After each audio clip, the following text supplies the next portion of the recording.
Hello everyone. I got a request to talk about Fallout 3, Fallout Vegas, and Fallout 4. I'm not entirely sure what the request entailed, so I'm just going to go ahead and do a recording to talk about the changes between Fallout 3, Vegas, and 4. Once I get through the changes, I'll talk about some other things and share what I think about it. So let's get started with that. So the first thing that we're going to look at is the list of skills. They changed quite a bit over the course of the three games. The perks did as well. So on the screen, you'll notice I have the list of skills from Fallout 3. Um, it kept the same list almost as Fallout Vegas.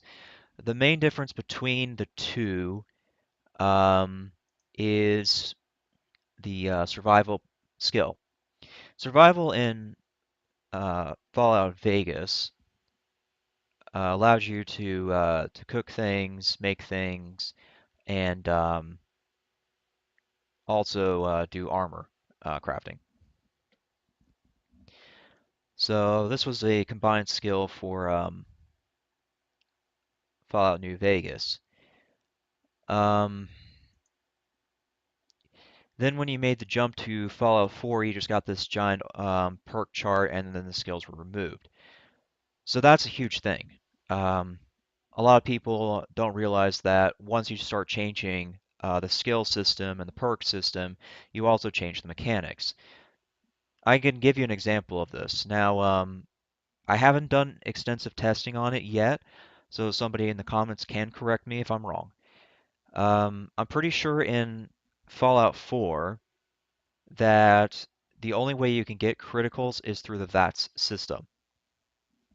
If that's the case, that's a completely different change from Fallout Vegas and Fallout 3. I know in Fallout Vegas there was two perks that affected criticals. Finesse at level 10, which gave you 5% chance to critical, and then better criticals at level 16. This gave you um, 50% more damage with criticals. So it was entirely possible to critical at any given point in Fallout Vegas. So that's an example of a mechanic change. Now, there's other factors that affect the mechanic change too, such as weapons, which is another thing I'll cover here real quickly to kind of further where I'm going with this. Now, there were some weapons in Fallout Vegas that did increase uh, the critical mechanic. I forget how it worked, but I'm aware that there was weapons for that. Um, I think it was that gun, if I remember right, is a classic example of that. That gun is a unique 5.56 revolver from Fallout Vegas. So there's that.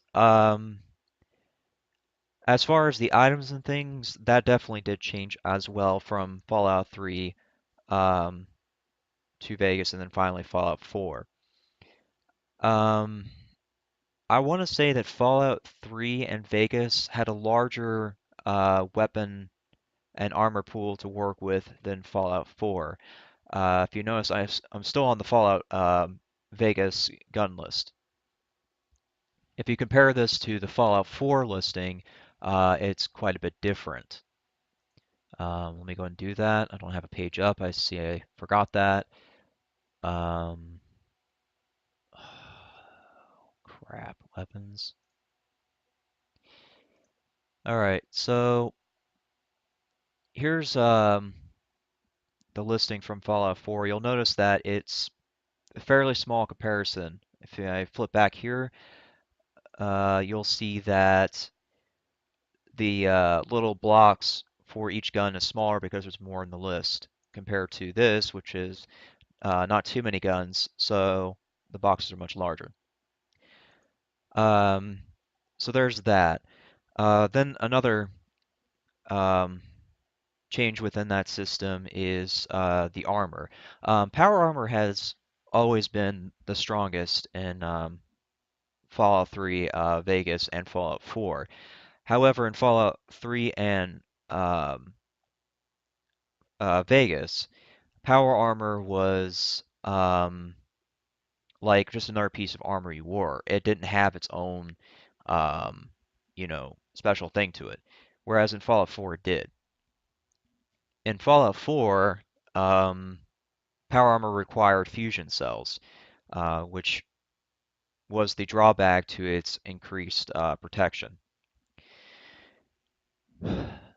So, yeah, these are just many different examples that I can give. As far as what I think about these games, I think that each one had a good idea, and if they combined the ideas together when Fallout 4 was created, I think it would have been a much better game at the very beginning. Here are the things that I appreciated from Fallout 3, Vegas, and all that stuff from prior. I appreciated the diverse weapons. In Fallout Vegas, I did appreciate the weapons workbench where you could make your own ammunition and or recycle energy cells. I did appreciate the simplistic use of power armor from those. Um, and I think that the ammo system was also really good in Fallout Vegas. In Fallout Vegas, I think the ammunition system is what set apart some weapons. For example, the 5mm ammo had minus 15 DT or whatever it was as the standard ammunition, which means it ignored damage threshold. So basically armor. So the very base 5mm ammo ignored armor. So I think that if some of those were carried over into Fallout 4, it would have been a lot better. As far as the power armor situation, I can agree that it did need some sort of balancing because I mean you could just use power armor like no tomorrow in Fallout 3 and Vegas, which made it quite easy. However, I don't feel that the balance in Fallout 4 was the correct way of doing it. I think that if Fallout 4 really wanted to um, do this power armor system, then they should have made more for it. What I mean is like refill stations or something. Um, if you can get a perk that increases the um, lifetime of a fusion core, then it stands to reason that there should be a way to craft uh, refuel stations for it at settlements or something. That way, while you're playing survival mode, you don't have to worry about running out of fusion cores, um, while you're walking back to base. That is the problem with the survival mode, is that there's no fast travel. So power armor in survival mode for Fallout 4 is extremely useless. Um, the other thing too, I think they could have done with Fallout 4 is maybe kept um, some of the old systems around in terms of the skills and perks, namely um, the diverse weapons. Um,